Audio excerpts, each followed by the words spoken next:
Hello and welcome to the show. Now, regular viewers of my content will know that I am a massive American muscle car fan, and thankfully Forza 6 has got a huge selection of this classic machinery. Personally, my favourite is the 69 Dodge Charger RT.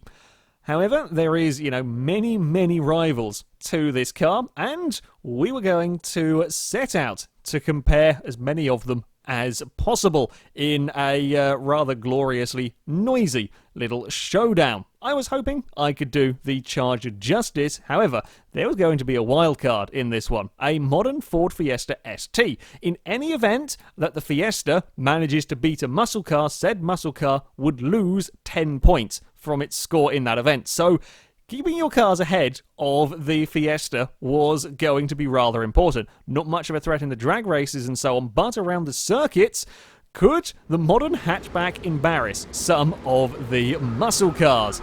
Our first race, we would go to the Laguna Seca circuit, and as ever with these, we were using a reverse PI grid, so the technically slowest cars would start at the front, while the quicker vehicles would be at the back. Immediately, we were trying to go three wide. The Fiesta had an argument with the Buick, and very quickly lost. The little Fiesta was not likely to fare too well if it got even the slightest tap from the giant muscle cars. My Dodge, it got off to a relatively decent start. It was rather busy though, with an awful lot of machinery fitting too wide through these opening corners. I went round the outside of a Hemi Cuda, which was helpful, then went round the outside of a Chevelle through the next turn. This is rather scary. I tried it, just about keeping the nose there. It's rather scary going around the outside of these vehicles. The Dodge Dart, though, was making up a huge number of positions. That thing, mighty impressive acceleration, and it's certainly getting off the line hugely fast. I got myself to the inside of the Chevelle. The Dart was coming very quickly, but also realised that three wide at the top of the hill, that wasn't going to work. I had to settle for just lifting off the throttle and falling into line behind my Charger. At the end of the day, doesn't really matter to the Dart. He was immediately going to out-accelerate me on the run up to the corkscrew. Nothing I could do about that vehicle. However, had made up a few positions on this opening lap as we all fire our way down the corkscrew. Too wide further back through that corner is interesting to say the least. Now, another couple of vehicles that were quickly making their way through the order, a Corvette Stingray and this Dodge Coronet, the Super Bee, was surprisingly rapid. Did not realise just how fast this car was. While the Stingray was making short work of the GTO Judge and the Chevelle, the Coronet was busy going around the outside of the Mercury Cougar. That was a turn that was quite scary for me, going around the outside of a Chevelle. As you can imagine, the Coronet is probably not the easiest thing. This is a rather large car, possibly the biggest car in this field, and that is saying something amongst this lot. Made the move work, though the Mercury tried coming back at him, but couldn't really do anything about it.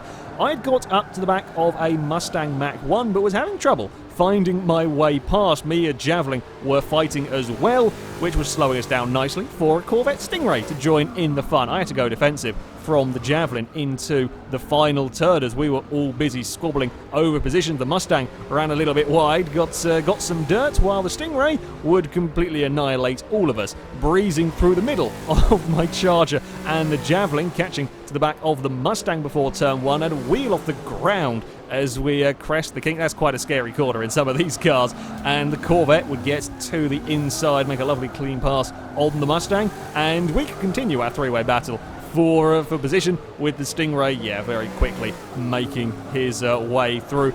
We didn't really have much answer for that Corvette, as to be expected really with these vehicles. I was surprised though how well the Mustang, the Mach-1, was doing, holding me behind. The Fiesta, after being dumped down towards the lower parts of the field off the start, as you can imagine, was starting to work his way back up through the ranks of muscle car, getting to the inside of the Chevelle. Can't quite make the move stick as of yet though. Chevelle, of course, has got the acceleration on the run up to the next corner. Fiesta gets brave around the outside. It's such a scary maneuver to pull off, especially when you're in the small car that can easily get bumped out wide. The Chevelle, though, was very fair, gave the Ford plenty of space, does get himself to the inside of the corkscrew, but can't outbrake the little Fiesta. You're not going to outbrake the small, sporty, modern hatchback, and ends up taking a trip through the gravel that would drop him back a couple of places. The Mercury Cougar and Firebird Trans Am were all stuck up behind the Fiesta. Our battle continued for a good number of laps while the Stingray was off challenging a Camaro. The Coronet caught up to us and was trying to find a way past a rather large battle. It was fantastic fun, I've got to say. This was huge amounts of fun to partaking. The Mustang was doing a great job of defending from my Charger. 4 cars were trying to fit into such a tiny space around the final turn, but the Super Bee has got so much straight line speed. My Charger is no match for it. They've got the same engine, the Charger and the Super Bee. However, the Super Bee is 300-400 pounds lighter than the Charger. Got that better acceleration out of the final turn, and better brakes and better cornering as well. Only marginally, but it is the better car. The Mustang ran a tad wide through this first corner. The Coronet tried to stick his nose up the inside, but you do that, you're stuck on the outside for the next turn. And I'm happy to fill a gap. If the Super Bee leaves a gap for me to go through, I would certainly have a crack. The Dodge is yet again stuck on the outside of the Mustang. A very sideways Super Bee with certainly 1 or 2 tyres on the dirt, on the runoff out there. The Mustang keeps it alongside. Now, I'm also quite happy about this situation ahead of me. The Mustang is getting forced out wide. A little bit of Dodge teamwork going on between our 2 vehicles. The Super Bee leaves the Mustang Mach 1 out quite wide. That gives a lovely space for me to finally get a move done on the Mustang as we run up towards the top of the course. The Coronet, now clear, was the significantly better car. Once out of the battle, could drive away, but his pass on the Mustang gave me a great opportunity, and sure enough, I would get my Charger past the Mach 1. So some helpful Dodge teamwork went on there, because I was having troubles. I was having real troubles getting past that Mustang. The Buick, the GSX, had started down a very high PI on this Buick, had been stuck in traffic for a large part of the race, but it was a quick car, and with the Charger Mustang Javelin battle gradually spreading out, the Buick would make his way through the order. A lovely cutback on the final turn there, pretty much textbook there from the Buick to get himself to the inside as they run down the start-finish straight. The GSX just a little fraction quicker, better run off of that final turn. Could get him past the Mustang as they dive under brakes for the first corner. Yeah, lovely overtake from the Buick there, and it was a pretty rapid car, unfortunately. Got a little bit stuck in traffic, as was the Challenger as well. The Challenger had had a little bit of a busy time. The Fiesta had managed to get past the Plymouth Hemi Cuda as well. Was kind of dropping back slightly from this group. At the front though, and it was the Dodge Dart that would go on to take victory. This car's mighty acceleration means it could clear a number of cars on the very first lap, while the Stingray had got stuck in traffic. It had to spend a couple of laps working its way through traffic. It lost a fair amount of time to the Dart. I think the Stingray was catching ever so slightly towards the end. It was so far back it had no time to do anything. The Dart would take the victory in race number 1 from the Stingray in second.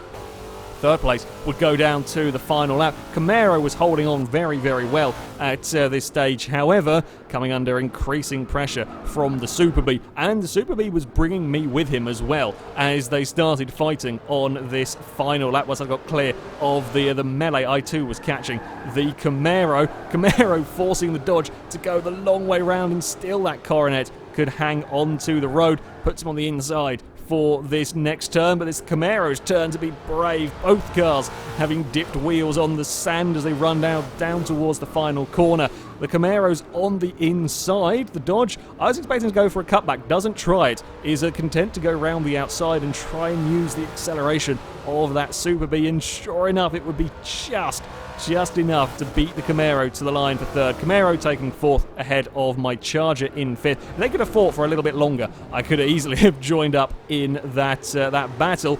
The Mustang and Javelin closed up on the final lap as they started to fight for position. The Challenger was joining in. The Fiesta wasn't far behind as they started fighting like this.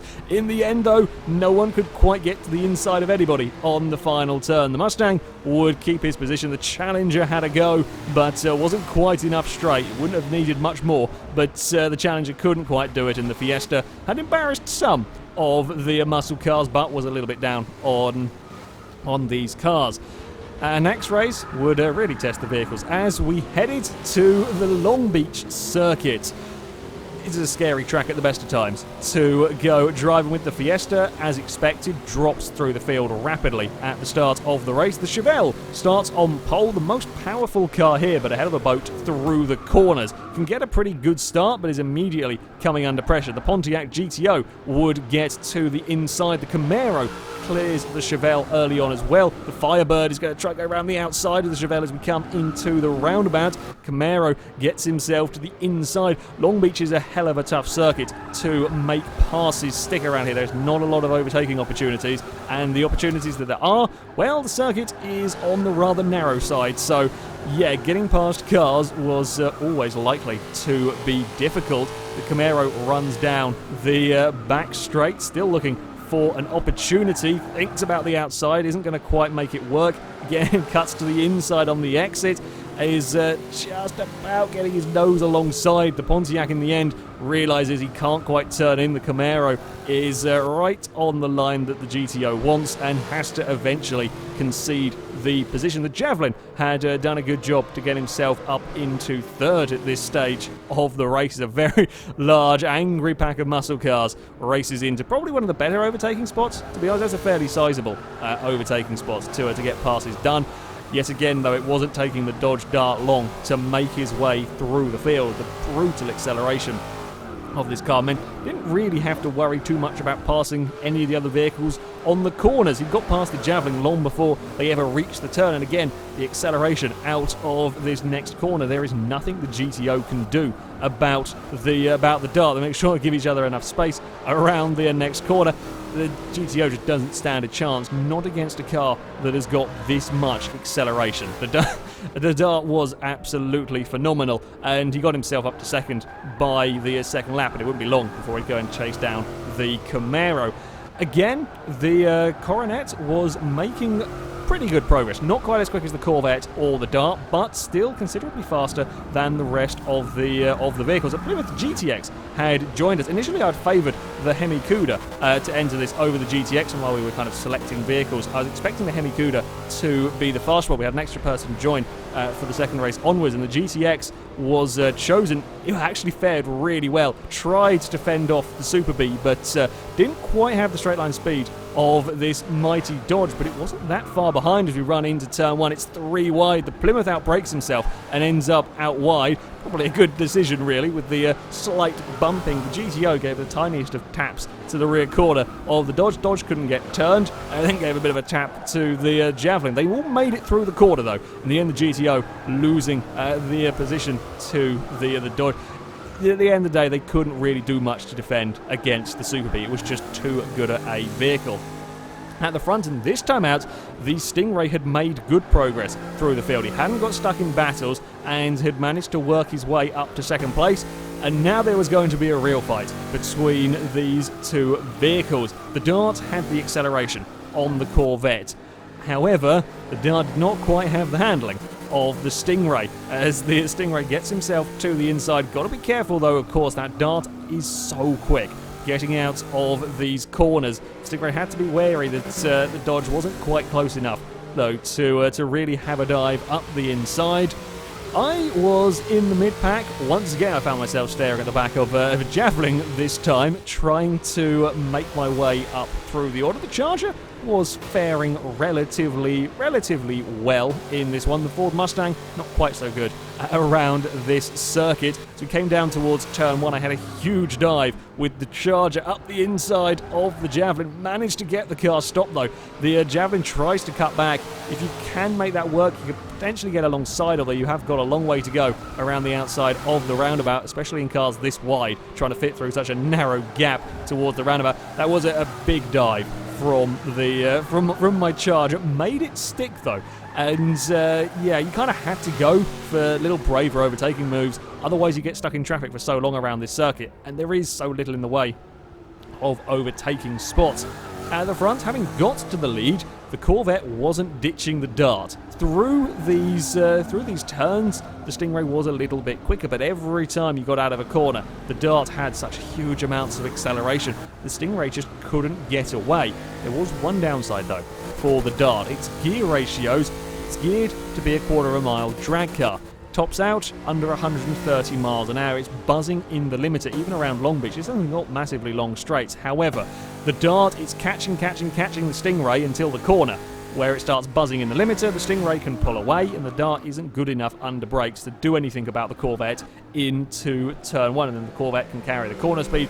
So they remained very, very close on track, these two, but the Dart just couldn't quite find a way back past the Stingray, and that is how the race would end. Try as he might, the Corvette couldn't really shake the Dart. However, the Dart equally couldn't do anything about getting the victory. So the Stingray would take round number 2 ahead of the Dodge Dart. A mighty close battle, though, between the two vehicles, with the Super B once again claiming third place. Fourth will go to the Camaro. This was the battle for fifth. Me and the Plymouth were both catching the Camaro, but we were running out of laps to do anything about it, so we were going to have to settle a squabble between us. I was looking for every which way to get past this GTX on the final lap. I just couldn't get the Charger alongside as we go into the final corner. I wanted to try and go for the cutback, but it's such a narrow part of the track. I couldn't get the Charger turned well enough, and the GTX had some pretty damn good acceleration out of that final corner. Couldn't do anything about the Plymouth. I would have to settle for a 6th place. The Javelin held on behind, though, very, very well in all of that. Unfortunately for the Fiesta, didn't have quite such a good race, got a little bit tangled up at the start. Would beat a couple of muscle cars. Again, the Hemi Cuda really struggled around here. We see it sideways and smack the wall out of the final turn. Yeah, the Fiesta did get a little bit unfortunate, perhaps not as much as there are some technical sections on this track. There are also some pretty big acceleration zones, perhaps not best suited to the Fiesta. It couldn't really catch the rest of the pack. That was the racing portion of things done. Of course, there are varying driver skills and varying preferences and varying track suiting slightly different cars in all of that. So I wanted to take the vehicles around the Top Gear track to set a lap time. At the top, it is the Stingray that takes this round, only marginally though. Again, very close between the Stingray and the Dart. The Dart has the acceleration, the Stingray though has the corner speed. Third place, once again, goes to the Super B. Fourth is interesting. The Hemi Cuda does very well around Top Gear track. Now, whether the Cuda suits my driving style more than the guy we had racing it in the races, perhaps it suits the track as well, the Top Gear track more than other tracks. It's an impressive time from the Cuda, but it is all very close in this sort of mid-pack. The Cuda, the Challenger, less than a tenth between them. The Camaro Z28, once again, shows some impressive speed to beat out the Charger, and the Plymouth GTX also faring pretty well. Of the cars that do get beaten by the Fiesta, there are a couple, and one surprising one. Firebird Trans Am, Pontiac GTO, and Chevelle, not at all surprising in this lot. The Mustang Mach-1, though, I don't know why this car struggled at Top Gear. I just couldn't get the speed out of the vehicle. It showed quite well at Laguna and Long Beach, but here the Mach-1 had some issues. I don't know whether it's just the car didn't suit the track or my driving style didn't suit the car. But yeah, the Mustang was a fair way down the order, and thus would lose 10 points. You have 4 muscle cars getting beaten by the Fiesta. Up next, we went to the drag race. Now, the Fiesta is not competitive with this lot. The Fiesta would lose the drag race, so we had Ford park up as the camera car as everything gets off the line here. The Hemi Cuda struggled a little bit on this one. As you see the rest of the cars, the Dart is streaking away at the front. The Plymouth is quicker than the Mercury and the Chevelle in the distance. But yeah, the Hemi Cuda did struggle a little bit at the front. The Dart and Corvette were in really a league of their own. The rest of these cars could not really compete with those two. We did have, there is always a slight, or there can be a slight little bit of unsynchronized timers. We think that's probably why the Firebird got a little bit, a fraction of a jump start. We've had unsynchronized timers before. It can be a bit of a pain to work with. The rest of the cars, they've got off the line cleanly. The Dart does top out down this straight at the very end, just as it hits the finish line. The Dart tops out, the Corvette does start catching, but it's too late for the Corvette to do anything. The Dart accelerates so quickly that, yeah, it doesn't matter that it's buzzing in the limiter. The Super B doesn't get a particularly amazing start, however, it does come on strong later in the race. The Mustang Mach-1 was also perhaps the biggest surprise in this drag race. It gets quite a poor start in this one, yet still tears away for third. The Coronet just catches the Buick before we cross the line. Mighty close again in the midfield between all of those cars is horrendously close in this one. From the Charger's point of view, get a little bit of lag from the Mustang that kind of bumps the side of the Javelin. We all get a little bit close and a bit hemmed in a lot of muscle cars trying to fit in a very small space of most cars we've had racing in a showdown. However, we all managed to make it work as the Mustang pulls clear despite that slightly laggy launch. That Mustang is so fast. I do beat the Camaro and the Javelin a little bit, yeah, a little bit close with that entire midfield. So we go for the full results. The Dart beats the Stingray. Stingray was catching by the end, but not soon enough. Third place, quite easily for the Mustang, despite that poor launch.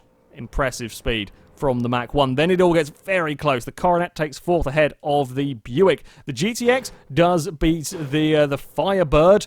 The Challenger is behind them, but you see how close this midfield is. Tiny, tiny differences between them lot. Then my Charger does just get beaten by the Challenger. The Javelin fractionally beats out the Camaro for the next position. Then we have the Hemi Cuda. Then we have a light that I knocked over that manages to beat the Mercury Cougar and the Chevelle. And then finally, we have a little bit further back the GTO Judge. The GTO did not get a particularly good start. Certainly didn't help its cause in this one. There was kind of a little bit of a first, second, and third group in all of that.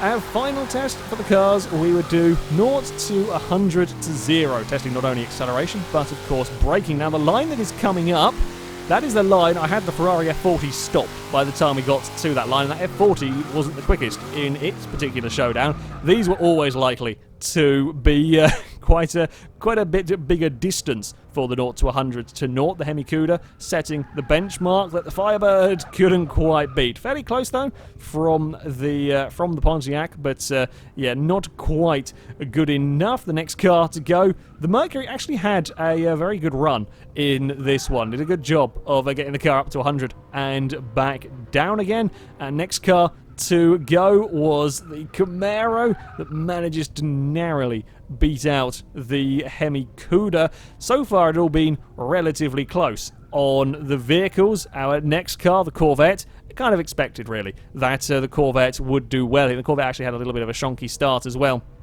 So yeah, no surprise the Corvette would fare well. The Mustang Mach-1 has a good sort of drag racing, good sort of top speed. However, actually getting to the 100, perhaps not its strongest suit, doesn't fare massively well. The Buick, pretty good car actually. The Buick, I got a little bit unlucky, getting stuck in traffic in some of the races. Pretty fast in the acceleration and braking test. The Dart though, unsurprisingly with that brutal speed, would go first place by quite a margin. At this stage, the Challenger would get a fantastic launch that would stick it into second. Managed to beat the Stingray. It was a mega run from the Challenger to manage that. Up next, we had the Javelin that didn't fare quite so well. Could not get the car slowed down and would end quite a way ahead of the rest of the vehicles. Plymouth GTX, again, proving to be the superior car over the Hemi Cuda. Wasn't expecting that, really wasn't expecting that. But yeah, the GTX fared very well. The Chevelle did not. No, the Chevelle did not have a good evening in this lot. Despite being the most powerful and most torquey, wasn't particularly good. With these, the Super Bee would go pretty impressively 4th place for the Super Bee. Not quite as good as the Challenger's mighty run, though. The GTO had even more troubles than the Chevelle and would end up further down the runway. And finally, we would have my Dodge Charger that got to 100 quite quickly, struggled a bit on the braking, managing to just fractionally beat out the Hemi Cuda and the Mach 1. So for a flyby of the results, unquestionably the Dodge Dart, the best one here. Its acceleration is incredible and its braking is pretty damn impressive. It's probably, I think, the lightest car here. It's certainly very similar weight to the Corvette. So yeah, very, very good run from the Dart. The Challenger puts in a mega run to get himself into second ahead of the Stingray. Would have been very close between those two. The Stingray had a little bit of a shonky start, but yeah, impressive run from the Challenger. Nevertheless, the Super Bee has remained consistently towards the top of all of these events and continues to be impressive. The Buick fares quite well in this one, managing to come in 5th, and the Plymouth GTX again continues its impressive performance. The Mercury, a very, very good run from the Mercury Cougar to have it beat the Camaro Z28. Then we have my Charger right on the outside of the runway. Very, very close between the Charger and the Hemi Cuda. However, the Dodge does just fractionally take it, and both of us managed to beat the Mustang Mach 1. Mach 1's sort of a 0 to 100 speed isn't the greatest, but it keeps pulling in a way that the rest of the vehicles don't, so that's how the Mustang does so well in the drag race. The Firebird does beat out the Javelin and the Chevelle, and then we have a little bit of a way to go for the Pontiac. No, not massive gaps like we saw in the Super Saloons with the Gibble, but yeah, the Pontiac did struggle a little bit in this one. So there we go. That is the final of the tests. Now to our overall results, and it is the Dodge Dart that would take victory by 11 points from the Corvette Stingray. A resounding 3rd place for the Coronet Super Bee, though. The Camaro does impressively well in 4th, but this mid-area of the table is very, very close between the Camaro that just beats out the Challenger. The Challenger beats the Charger, which in turn beats the Buick. The Buick came good in the drag races, struggled a little bit more in the circuit races. We're already talking a few points here. Plymouth GTX is in the mix. The Mustang Mach 1 lost some ground with its poor showing at Top Gear, but it did fare relatively well in the drag race. The AMC Javelin, lovely car to drive, but yeah, not quite as quick, accelerating as some of the vehicles around it is in there, as well as the Hemi Cuda. And towards the bottom, we have the Mercury Cougar does beat out the two Pontiacs, which both struggled quite significantly, and the poor Chevelle that got pretty categorically outclassed around here. Victor, though, and the ultimate, really, in terms of classic muscle cars, is the Dodge Hemi Dart. Perhaps not too surprising, in all honesty. After all, this was a special edition of the Dart designed for drag racing. It wasn't really intended for road use at all. It is, and it's mighty fast. You know, it out-accelerates everything here. No, even the Corvette doesn't stand a chance against this car. It outbrakes everything here because it is pretty damn light. It's just 3,000 pounds, which is, you know, lighter than the competition. It's got phenomenal brakes, and it turns pretty much as well as the Corvette. You know, at Long Beach, yes, the Corvette overtook the Dart, but once it got ahead, it couldn't pull away. And that is saying something about this Dart. That is some mighty, mighty impressive performance from the Dart to keep up with the Stingray around Long Beach. And at Laguna, the Stingray couldn't really make huge inroads to catching the Dart.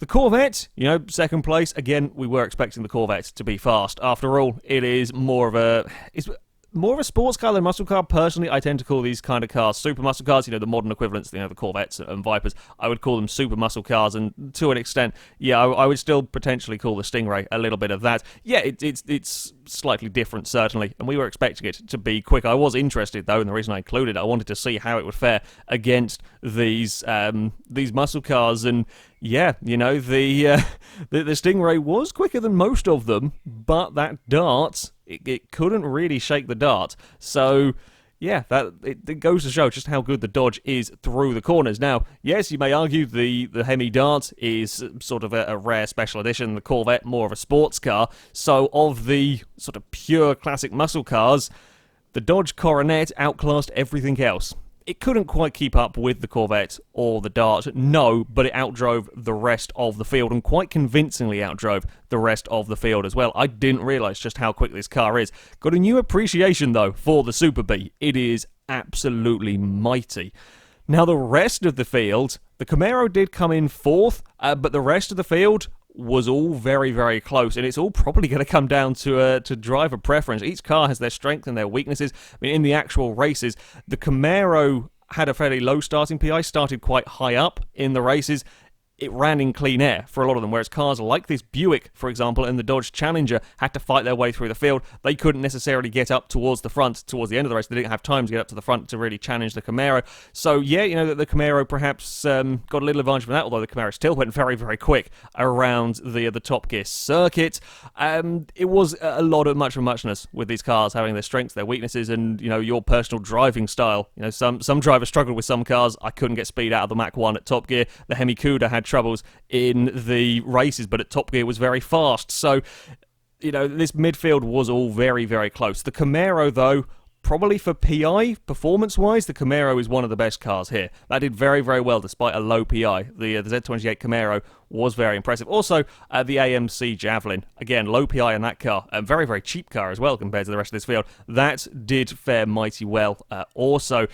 There was a little bit of a slower category towards the back of the field, though. The two Pontiacs struggled quite a lot in these races, as did the Mercury Cougar and the Chevelle. The poor Chevelle, the most powerful car in this field, however, was an utter boat through the corners. It just wasn't a nice vehicle to drive. You know, this back four were routinely beaten by the Fiesta, while the rest of the mid-pack, the Fiesta was ish about kind of... It vaguely hung on to the back of them. It wasn't really challenging the likes... I think it beat the Hemi Cuda in the actual races, but aside from that, the rest of the mid-pack, it couldn't really touch. These lot here, though, were getting mullered by the Fiesta. They, just weren't quite quick enough, really. The Chevelle, too difficult to drive. I think the Pontiacs, perhaps not quite the acceleration and maybe not the handling either to really challenge the midfield cars. But there we go. That is it for this video, guys. Thank you very much for watching, and until next time, goodbye.